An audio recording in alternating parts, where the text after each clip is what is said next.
سلام و درود به نام یاد خداوند. یک قطعه زمینی خالی در ویدیو مشاهده میشه. از این جای سنگا ادامه داره مستقیم تا اون ته سنگ.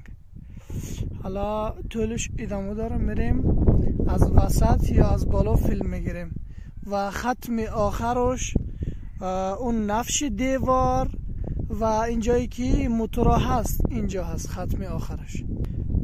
قسمت بالا 15 متر و قسمت وسط 17 متر و قسمت پایینم 30 متر. طولش مجموعاً 70 متره. در قسمت آخر دوستان عزیز نگفته نمونه، این زمین کولیان تگاب پایین بعد از هزارمیش اول ابتدای قرغلی روبروی قلعه هست.